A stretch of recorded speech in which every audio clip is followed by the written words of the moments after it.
It's Friday, July 12, 2013. Here in the International Space Station Flight Control Room, you are joining a team of flight controllers that has been on consoles for much of the early morning hours. The teams here in Mission Control work 24 hours a day supporting International Space Station operations. They work in 3 shifts, overlapping an hour on each end for handovers. The team this morning is being led by Flight Director Greg Whitney.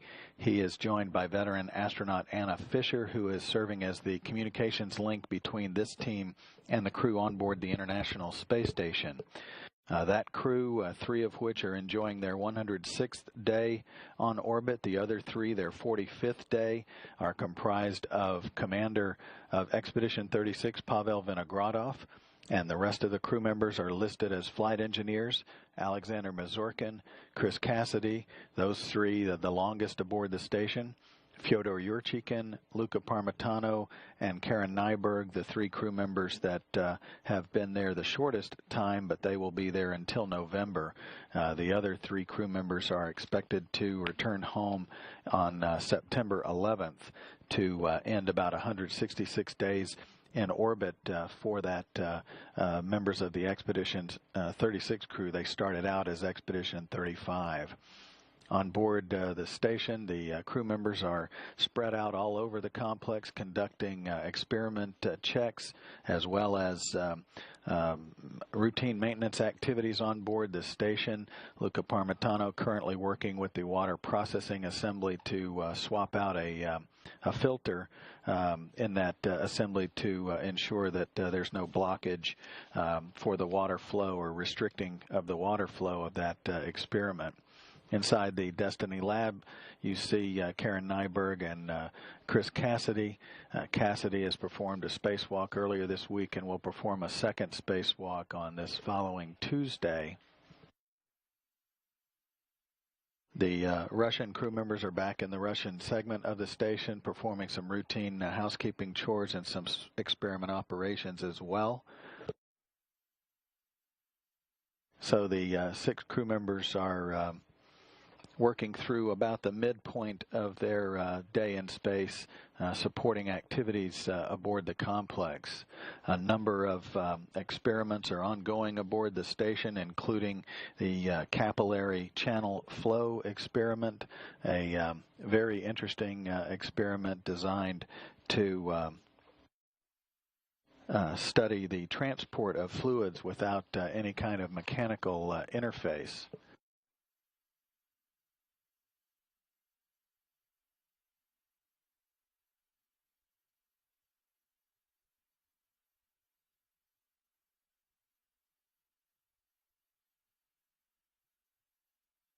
The CCF, as it's known, is being watched over without the crew involvement necessarily, but by the Payload Operations Integration Center in Huntsville, Alabama. The Payload Operations Director, astronaut T.J. Creamer, was talking with Flight Director Greg Whitney about the experiment earlier, talking about the development or the study of fluid transfers without using any pumps, which allows for the study of surface tension to move fluids around. Obviously, future developments of hardware that could move fluids without the use of any mechanical device would obviously reduce the risk of breakage and also reduce the amount of mass that would be launched associated with mechanical portions of devices for pumps.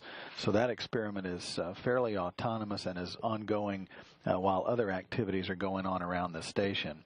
And that's just one of a number of experiments that can be operated not only telerobotically from the ground, but without a direct crew interface to study activities and nuances of life in space with experiments, as well as the human functions aboard the complex as well.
The Destiny Laboratory, in which you see Nyberg and Cassidy working presently, is the first science laboratory launched to the International Space Station back in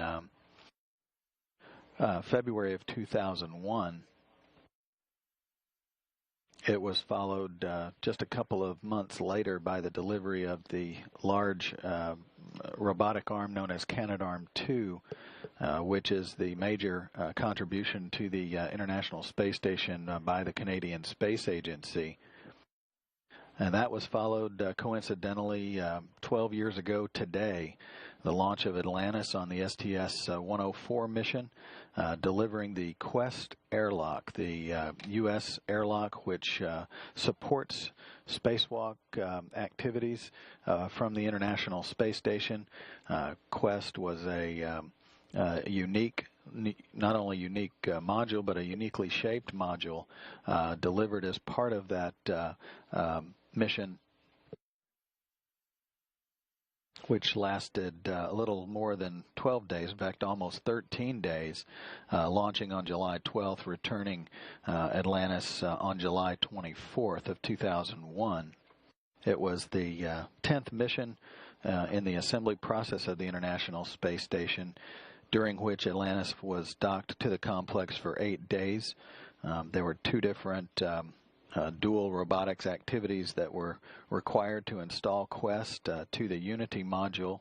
That also included the installation of 4 high-pressure gas tanks, the storage tanks on the outside of Quest that provide the oxygen and nitrogen supplies to recharge the suits used during spacewalks.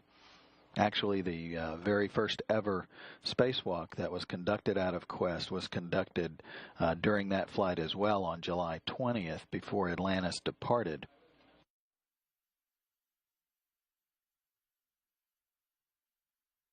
So today, marking essentially the birthday, if you will, for Quest, it was launched on Atlantis 12 years ago today, July 12th, 2001.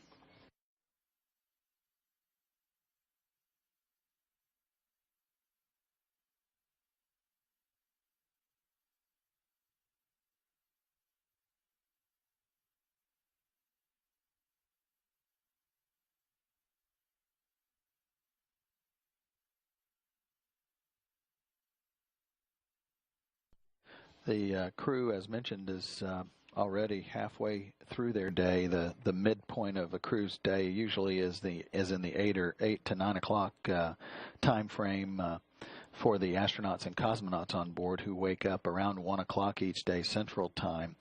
They've already conducted their morning daily planning conference with all of the flight control teams on the ground. That occurred just about 2:30 a.m.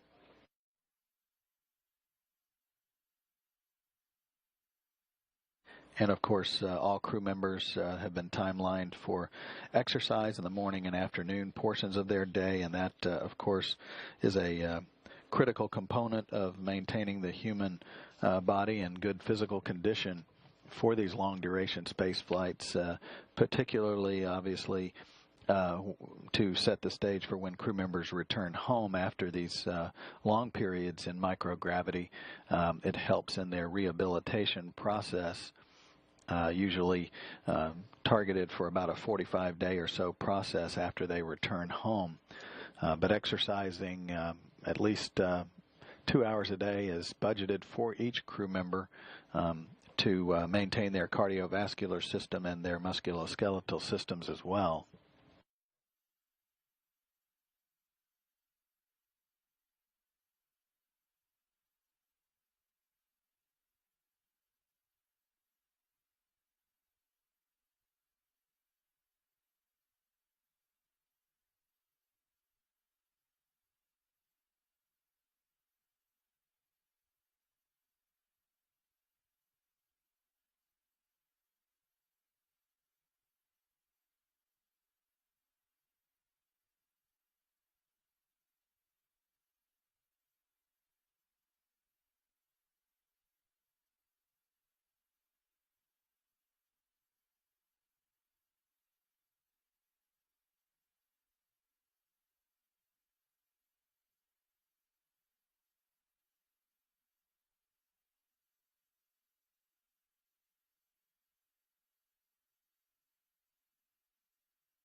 Okay, copy. Thanks. It's been a busy week aboard the International Space Station with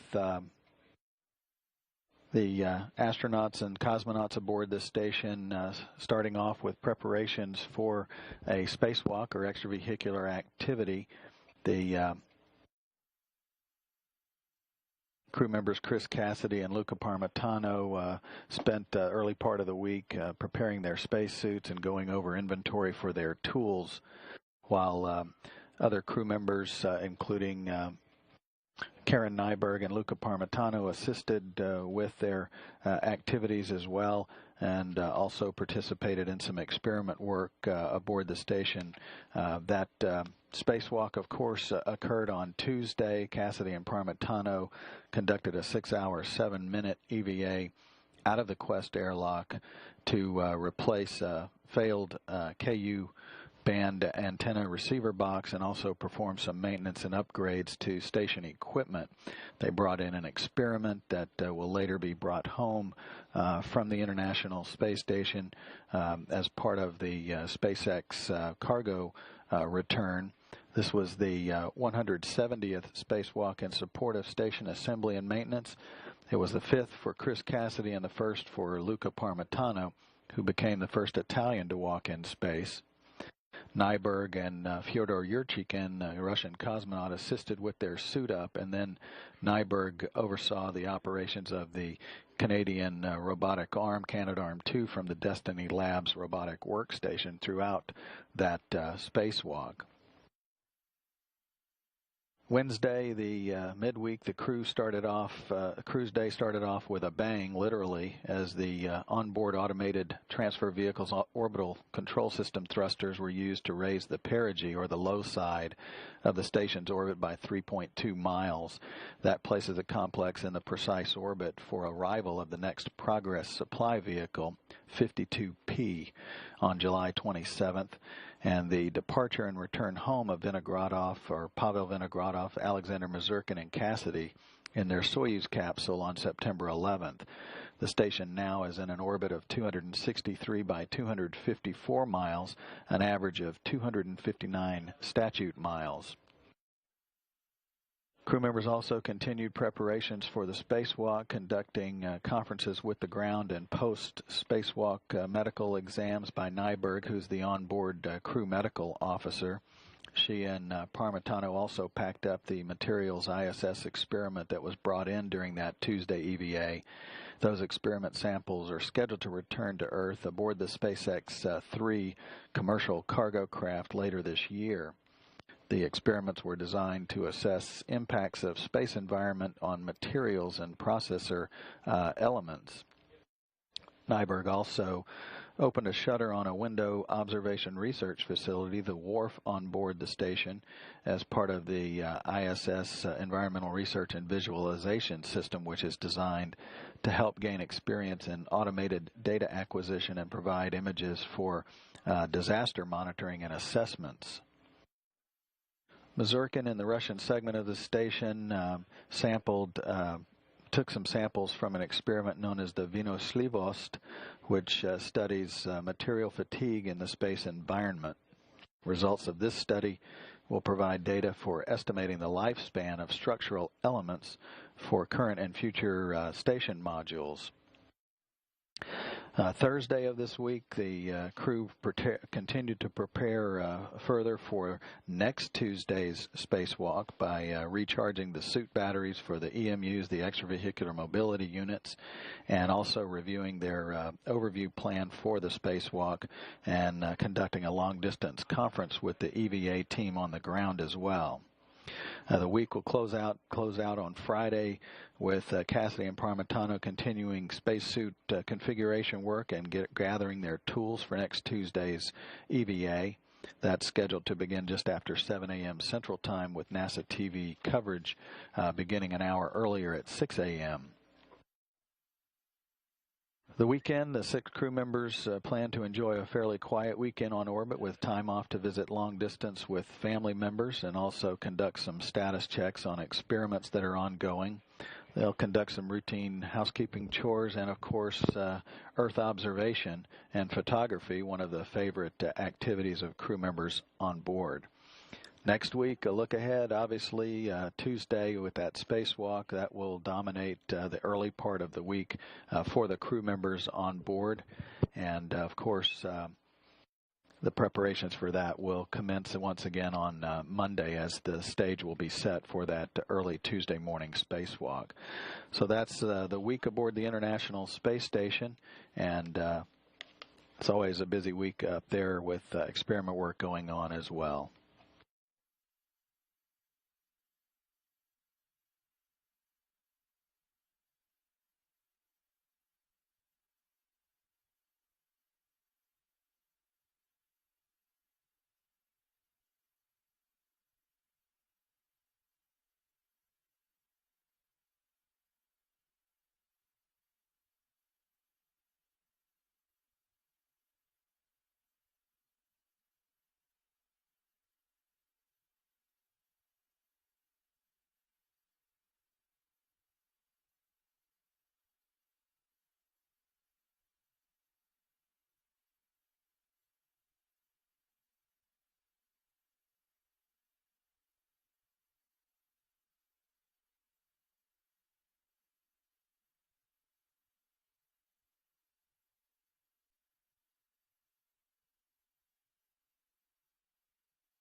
Huntsville Station on space ground 2. With you on 2, Karen, go ahead. Hey, I just tried, I was going to dispense from the first dispenser, which was, I believe, number 23, and there was hardly any oil that came out. It didn't seem to me like it was enough to get a good droplet.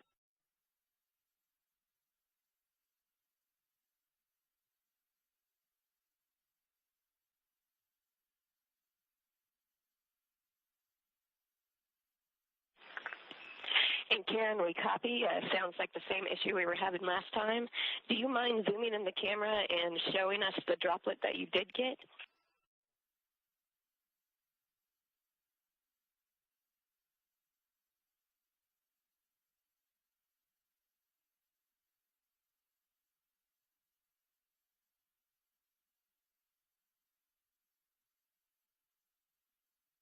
It's kind of now migrated up the tip, but you can kind of see about a couple millimeters up. There's just a tiny little drop.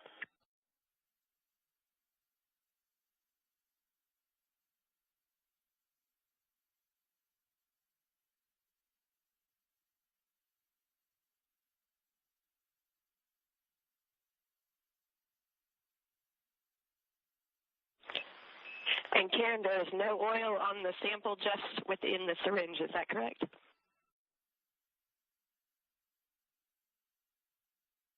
I'm sorry, I didn't catch that. Can you say again? There is no oil that you dispensed onto the sample, just oil within the syringe. Is that correct? I didn't bother putting it on the sample because it didn't seem to me like it was going to be enough. All right, stand by 1 minute. We're thinking about what we want you to do.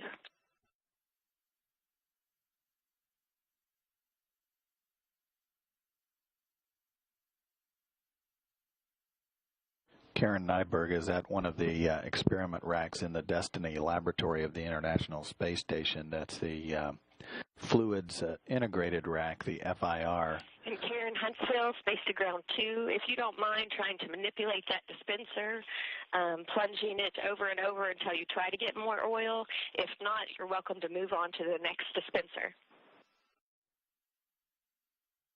I already tried about 3 extra pumps on it after the first one, and nothing else came out.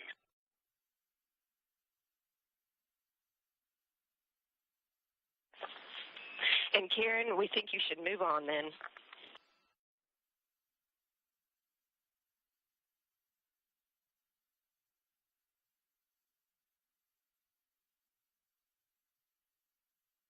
Copy that.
She is preparing for experiment work at that rack on experiment known as the Advanced Colloids Experiment.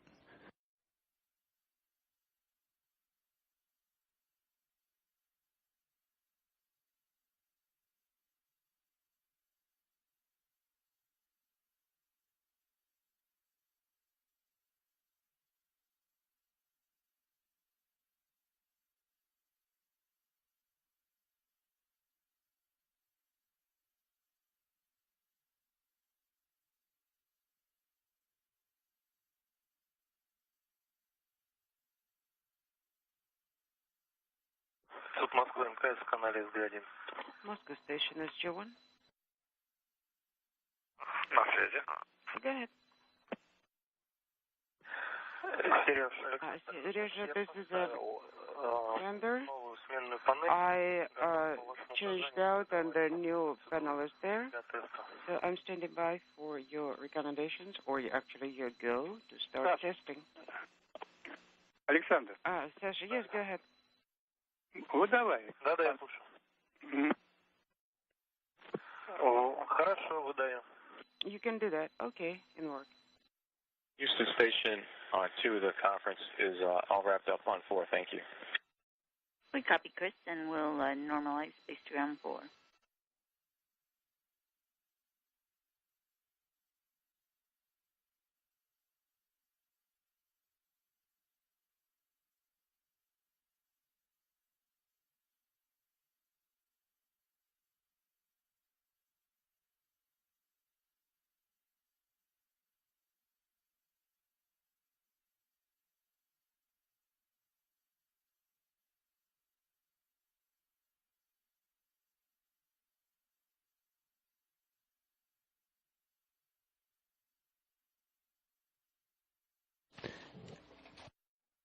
In addition to the experiment activities that the crew members take part in and the routine housekeeping chores here and there that obviously are part of life in any environment, whether here on the ground or up in space, crew members also take time out to talk about their mission. And Luca Parmitano, who is from Italy, representing the European Space Agency, earlier this morning had an opportunity to talk about his flight and answer some questions from the Italian news media. And we'll take an opportunity to play that back for you now. Station, this is Houston. Are you ready for the event? Houston Station, this is Luca. I'm ready for the event. Copy that. ESA, this is Mission Control Houston. Please call station for a voice check. Station, this is European Space Agency Jules Grandcy at the headquarters. How do you hear me? I read you loud and clear. How do you read me?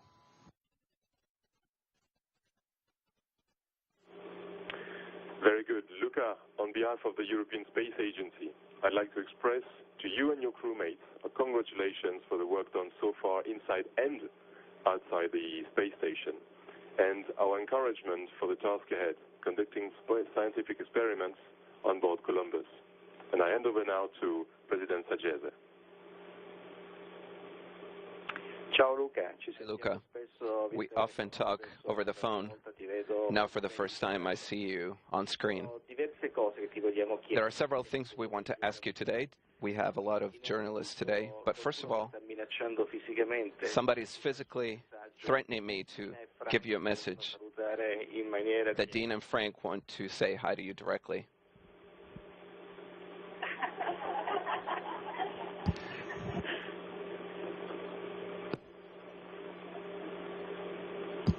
Ciao Pina, ciao Franca. How Pina, how Franca. Potervi vedere, ma purtroppo I wish I could have seen you, but from here I only have audio. Un fortissimo abbraccio dalla stazione. But I send you a big hug from the station.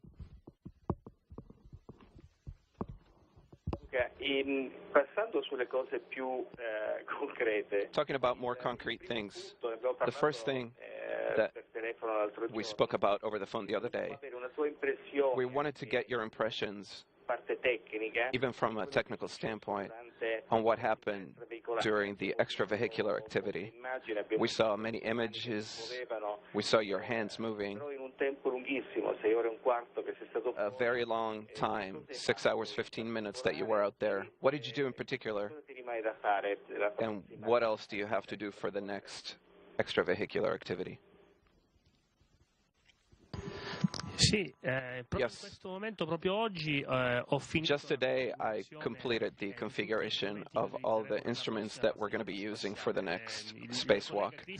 My colleague Chris left me in charge of the next spacewalk, so I prepared the airlock for the activity, and I prepared the instruments, and I'll be the first one to leave the airlock. It's something that maybe not everybody appreciates, the honor of being able to leave the airlock first. Usually it's an activity that the EVA leader accomplishes, so this is a great honor for me to do that. In the past week, we have prepared the station for the arrival of a new Russian module, the MLM module,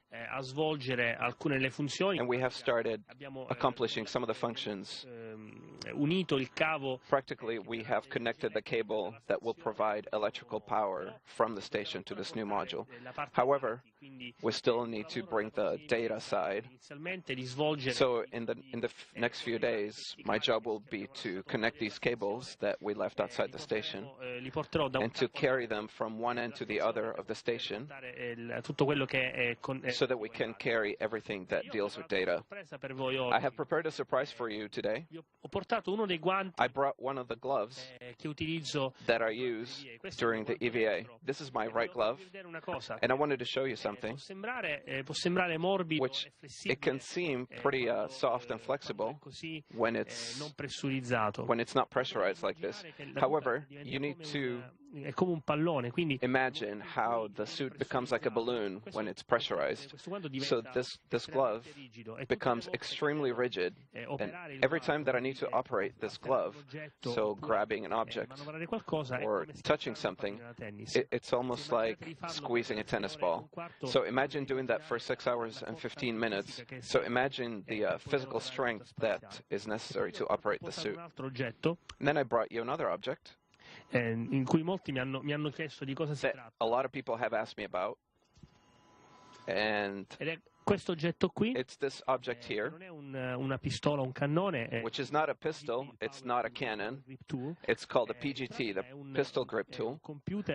That is a computer connected to a simple screwdriver that is very, very precise, very powerful. It has a lot of exact torques that are needed for assembly and disassembly of various pieces of the station. So I used it to disassemble the camera, the one that I brought back in, and I will utilize it in the next EVA to assemble and disassemble other pieces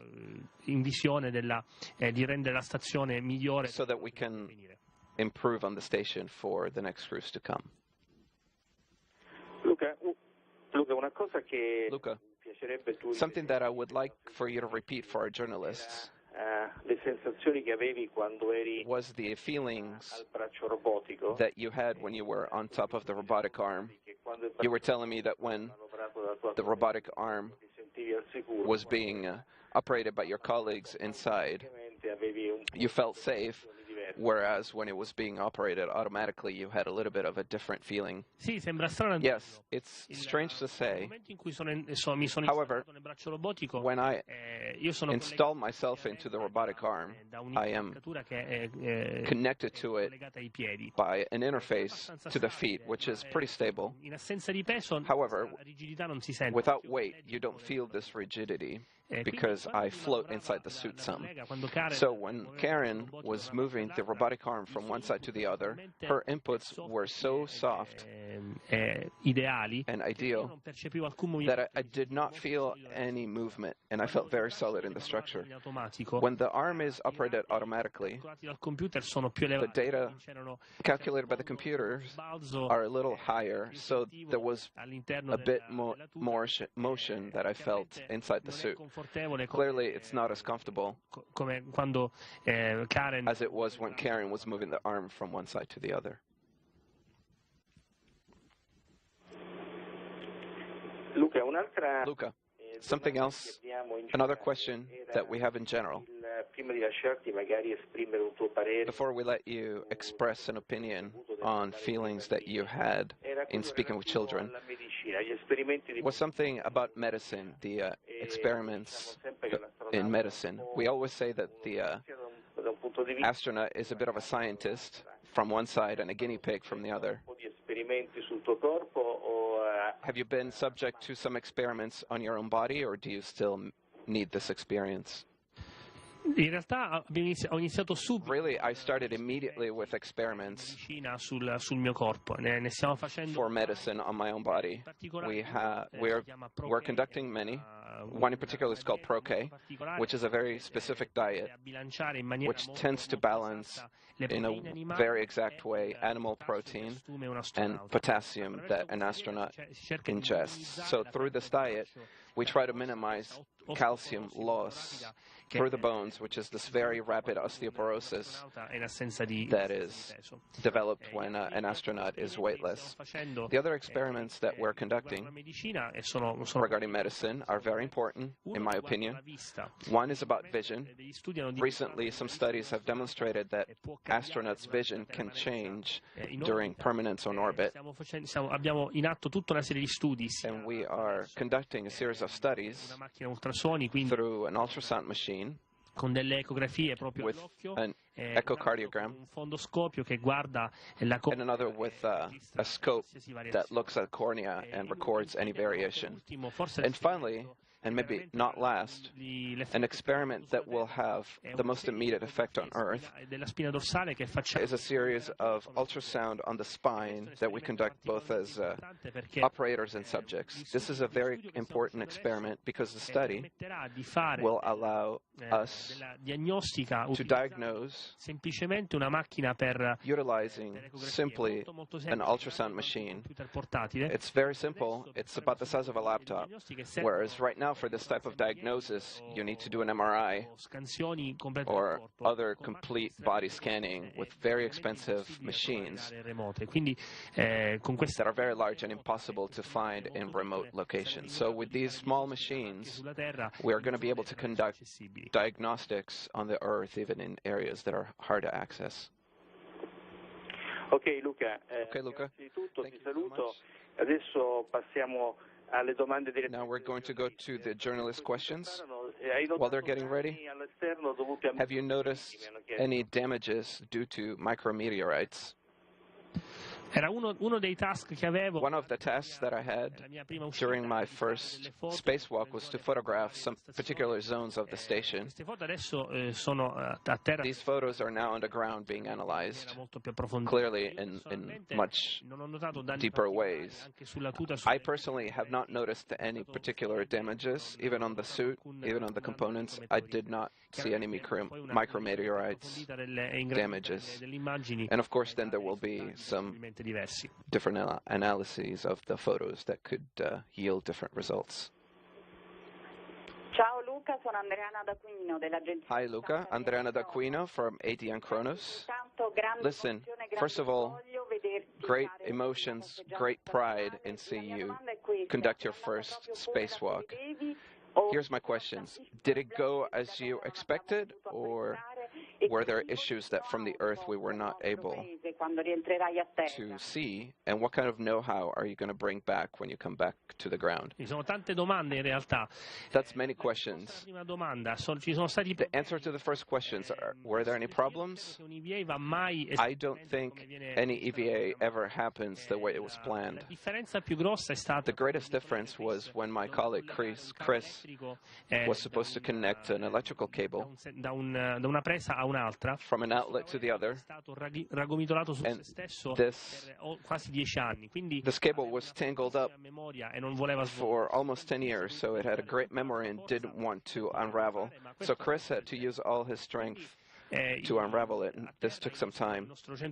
From the ground, our mission control had to change the plan a little for an activity that should have been conducted by me and Chris. At the same time, I ended up doing on my own.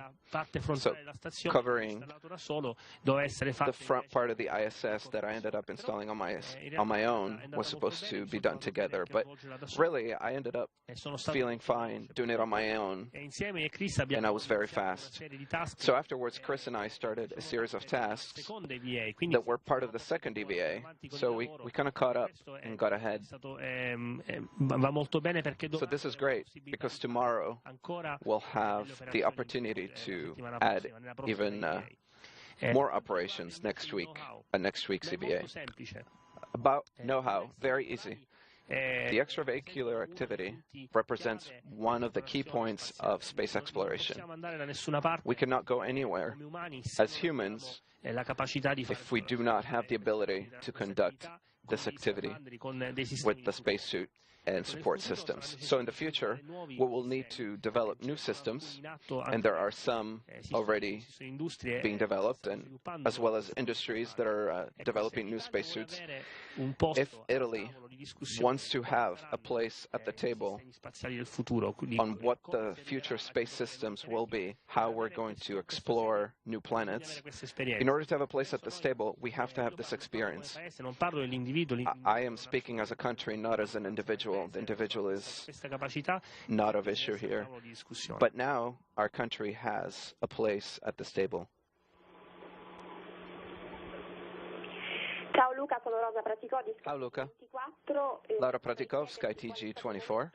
I wanted to ask you what was the most moving moment, and if you were able to look at Earth, and what sensation it gave you.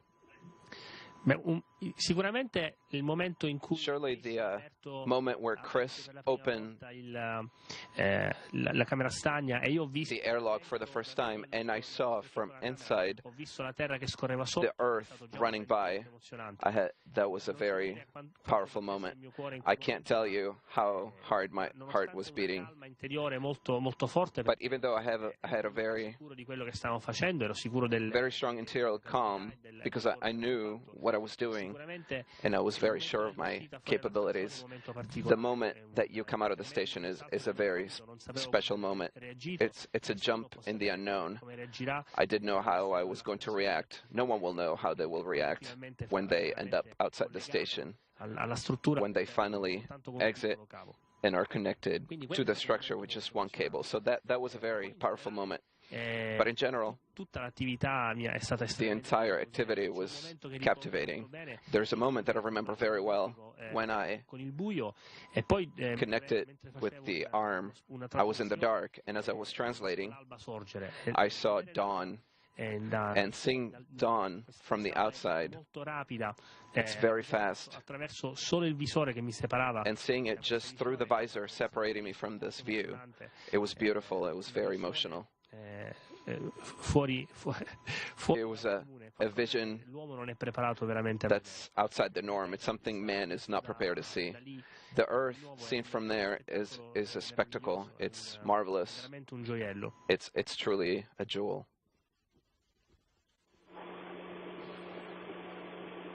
Ciao Luca, sono Enrica Battifoglia. Hi Luca, Enrica Battifoglia from ANSA Agency. Congratulations, you were great. But even from inside the spacesuit, you were able to transmit enthusiasm as you always do. I was wondering, what did you feel when you first looked outside the space station, even considering that it was dark? Ciao Enrica, Hi Enrica. Grazie, questa è un'ottima domanda. This is a great question.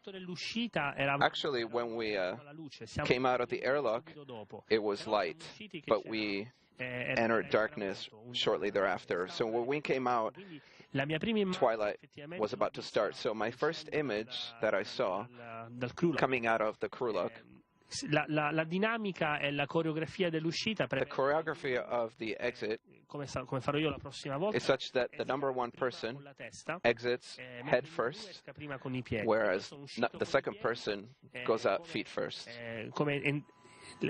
So I came out feet first with the idea of going through a manhole. Mi sono sentito un po' capovolto. But when I came out, I kind of felt upside down because I felt with the head towards the station and the feet towards the earth. And I thought, something's wrong. I'm upside down. It was a sensation that lasted an instant. And then we started working on checking the spacesuit and checking my colleague's spacesuit. So I It changed orientation. A parte questo primo istante And from there, after this instant of just marvel and surprise in finding myself to be so comfortable, my focus immediately was towards the work at hand. In particular, in the first EVA for all, when it's your first time as an astronaut, they give you about 15 minutes to get used to it. So I prefer to spend these 15 minutes by translating to the work site, thinking that I would have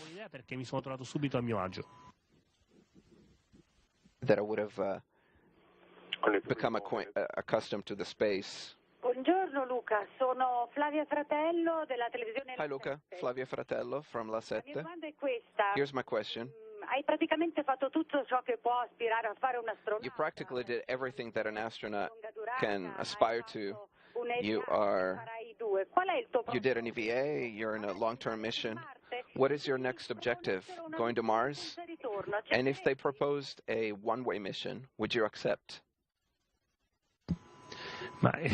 Innanzitutto, First of all, l'ho detto l'altro giorno a dei I said this the other day to some students in Italy, and I continue to say, chi si ferma è perduto, non bisogna mai. if you stop, you're lost. You should never stop. You should never stop dreaming. E io continuo ad avere sogni. And I continue dreaming. I have other dreams, other ambitions. Mi piacerebbe tornare sulla stazione. Of course, I would like to come back to the station, maybe with a primary role, per l'Agenzia Spaziale Italiana. even for Italy and for the Italian and European space agencies. Going to Mars, going to the moon. Why not? Dico sempre che I always say, più in alto si guarda, the highest you look, la freccia. Quindi the highest the arrow is going to land. So I'm very happy to be dreaming in that direction. As far as a un viaggio senza ritorno. one-way trip, Magari maybe before I answer the question, I should probably talk to my wife and my daughters and see what they think about it.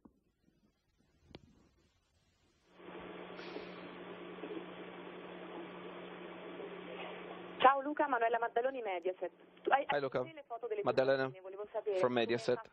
You have photos of your daughters. I was wondering what words you used to explain your work to them. And what are you going to do when you come back? Io credo che il modo migliore di parlare I think that the best way to talk to my daughters is to explain what I do exactly the way I explain it to you. Maybe a little bit simpler, but explaining that it's an important job because it's a job that looks to the future. So l'astronauta è soltanto it is for them too. So the astronaut is only one uno dei punti di quella che è un'esplorazione spaziale. One of the points of what space exploration is. So I explained guardare lontano, guardare verso il futuro, that looking far down the road, looking to the future and exploration is something that is part of us and it's important to do. Ci sia sempre questa scintilla. And that it's always important to have this spark of curiosity inside of us. I told that to my daughters, look at the stars. And when you see a brighter star coming, streaking across the sky, that's your dad. And if you think it's something beautiful, then you'll know that I'm doing my job. As far as what I'm going to be doing when I get back to Earth, it's hard to say. I'm trying not to think about my return, because of all times that you pass on station, thinking about coming back is the saddest. So aside from nice shower, I have not thought about what I'm going to be doing when I come back.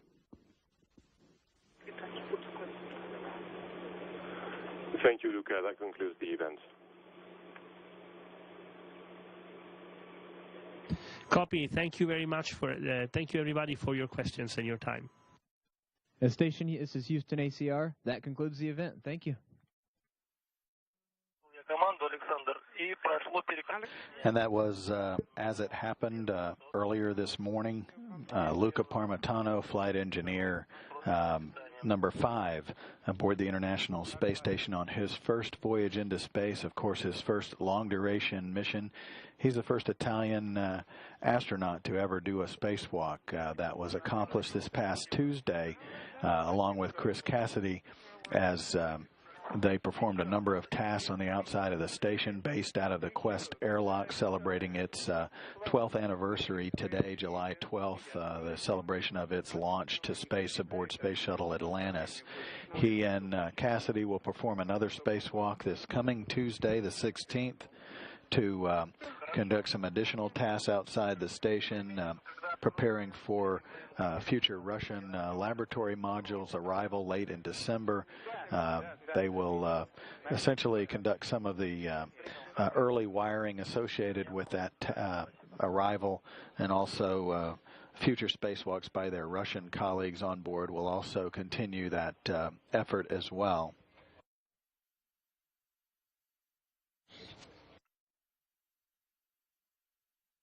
Parmitano's been working with swapping out a filter, replacing a filter inside the water processing assembly of the International Space Station, the WPA, part of the overall elaborate environmental control and life support system that provides water recycling, urine recycling aboard the station, obviously carbon dioxide removal and air supply to the crew members on board as well.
As mentioned, this weekend the crew will have some off-duty time. They'll head to bed today about 4:30 and then, of course, have most of the weekend off.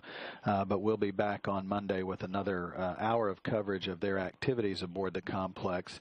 We'll leave you this weekend with a chronicle of space station history that provides an overview of early space station concepts along with the Apollo, Soyuz, Mir, Skylab, and ISS programs. Have a great weekend, everyone.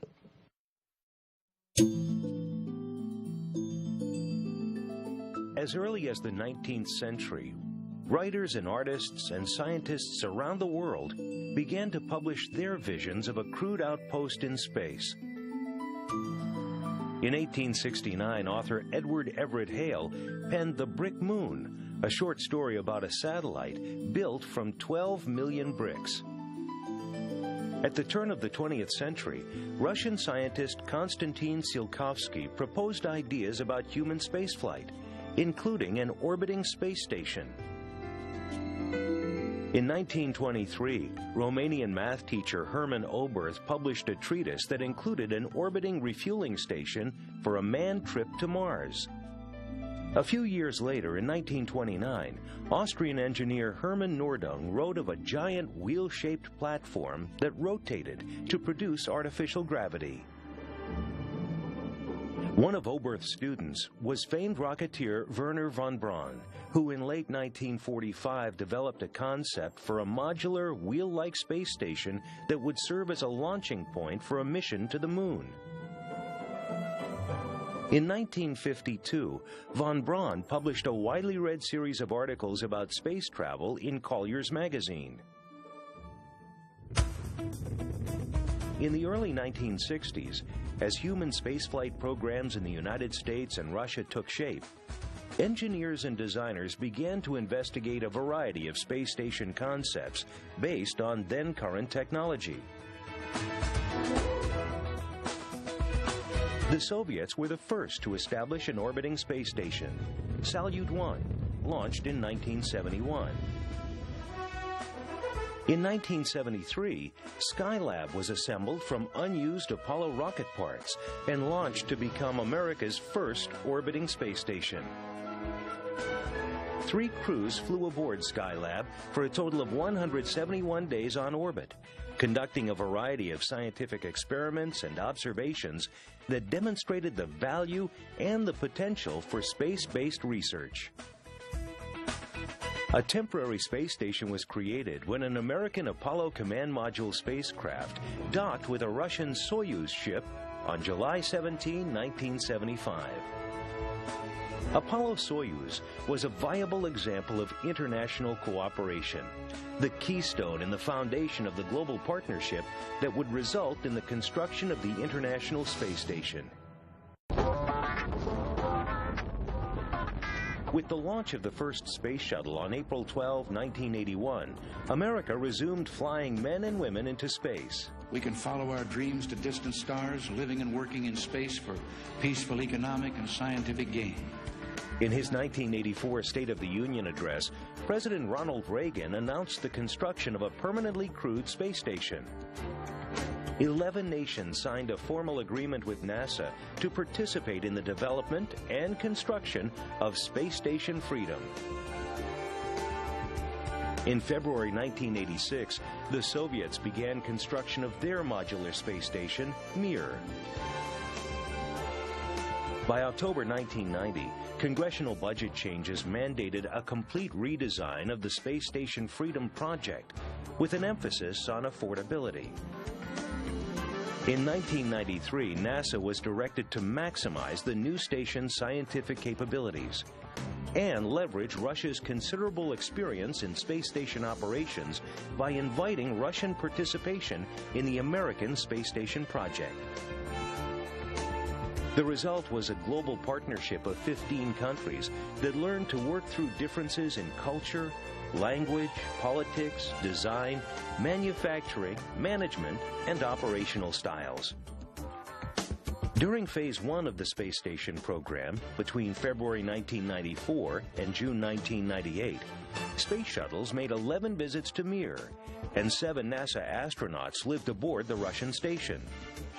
The experience gained from this series of flights was invaluable and set the stage for the design, development, and construction of the greatest engineering project in the history of mankind, a state-of-the-art research laboratory orbiting our planet.